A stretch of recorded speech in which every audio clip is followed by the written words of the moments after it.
Hi friends, இன்னைக்கு பீக்கங்காய் பொரியல் எப்படி சிம்பிளா செய்யலாம்னு பார்க்கலாம் வாங்க என்னோட ஸ்டைல்ல.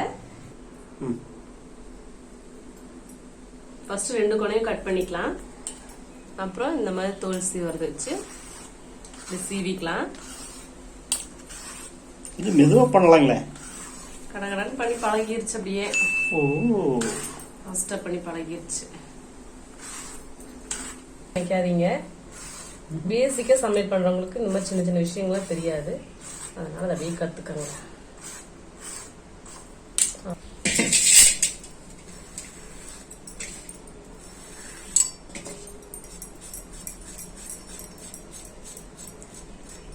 எனக்கு வந்து இப்படி அருகாமணியில் அரிஞ்சாதான் வந்து கடகடகடன்னு வரும். நிறைய பேர் கத்தியில தான் அறிவாங்க, எனக்கு அது வராது.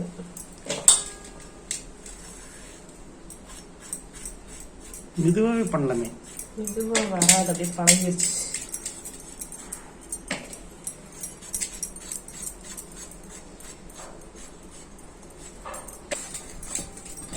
அடுத்த காயா? ரெண்டாவது காய்.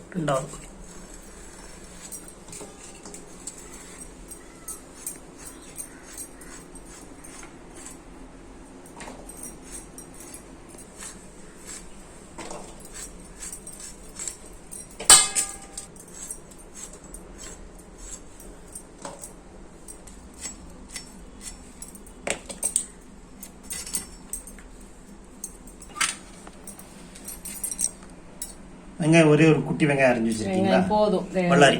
ஆமா, பல்லாரி ஒரு பல்லாரி அரிஞ்சிருக்கேன்.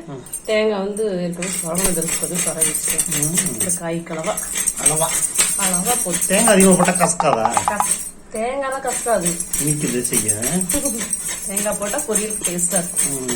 இந்த காய் அப்படி வெட்டினா பரவாயில்லையா, இல்ல கசக்குன்னு சொல்லி சொல்லுவாங்க, அதுக்குள்ள என்ன? அது வந்து நாட்டு பீக்கங்காய் தான் கசக்கும். இது வந்து ஒன்னொன்னுதான் கசக்கும், வாயில வச்சு பார்த்துட்டு போடுவாங்க. இது வந்து ஹைபிரிட் காய்கெல்லாம் கசக்காது, நல்லா இருக்கும். அவ்வளவுதானா? அவ்வளவுதான்.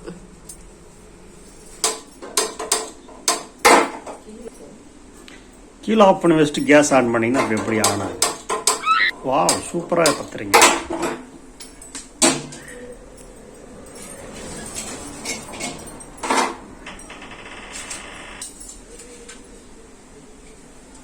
ஆயிலா?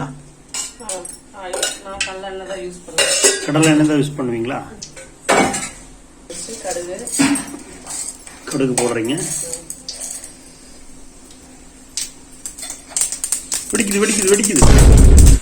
கடுகு வெடிச்சதையும் கடலைப்பருப்பு மீடியமா வச்சோம்னா செவந்துடும்.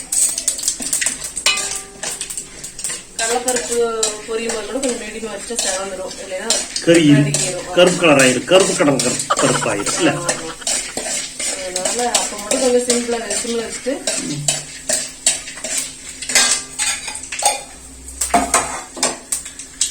செவந்த வெங்காயம் கருவேப்பிலை போட்டா நல்லா இருக்கும். இப்ப வீட்டுல இல்ல, வாங்கிட்டு வரோம். இருக்கிறத வச்சு சிம்பிளா சமையல் பண்றீங்க. வச்சு நம்ம வீட்டுல இருக்கிறத வச்சு செய்ய வேண்டியதான். கருவேப்பிலை போட்டா நல்லா இருக்கும். கருவேப்பிலை வந்து போடுறது ரொம்ப நல்லா இருக்கும் இல்ல? ரொம்ப நல்லது, சமையலுக்கு ரொம்ப மனமா இருக்கும். எல்லாம் தாளிக்கிற பொருளுக்குமே கொஞ்சம் கருவேப்பிலை போட்டீங்கன்னா நல்லா இருக்கும் இல்ல? வாங்கிட்டு வரணும்.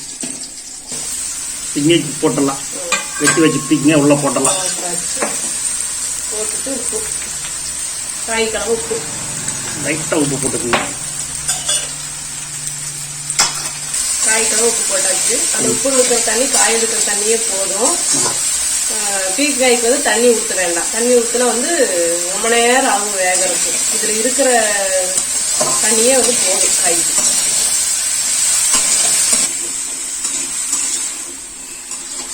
பார்த்துக்கிங்க மக்களே, இவங்க சமையலத்தை எத்தனை வருஷமா சாப்பிட்டு உயிர் வாழ்ந்துட்டு இருக்கிறோம்.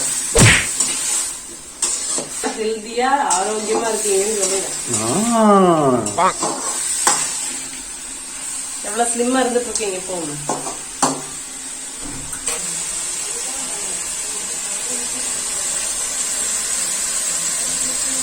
தண்ணி அதுவே வரும்.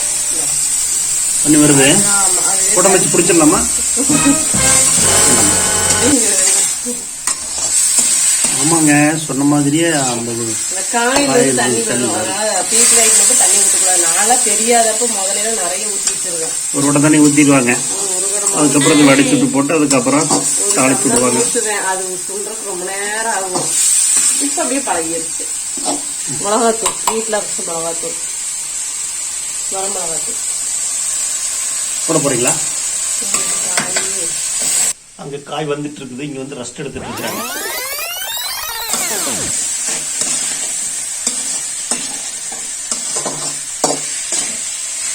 ஓரளவுக்கு தண்ணியில கொஞ்சம் கம்மியாயிடுச்சு. இப்ப வந்து மிளகாத்தூள், தேங்காய், அவ்வளவுதான்.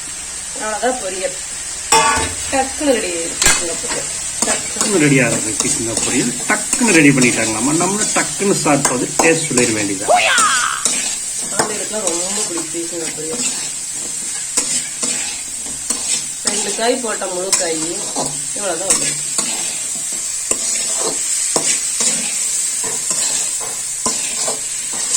குழந்தைகளுக்கு ரொம்ப ரொம்ப பிடிச்ச மாதிரி பீக்கங்கா பொரியல் 5 நிமிஷத்துல நான் தயார் பண்ணிட்டேன் என் ஸ்டைல்ல. நீங்களும் இதே மாதிரி வீட்டுல ட்ரை பண்ணி பாருங்க. சேனல் சப்ஸ்கிரைப் பண்ணுங்க. தேங்க்யூ.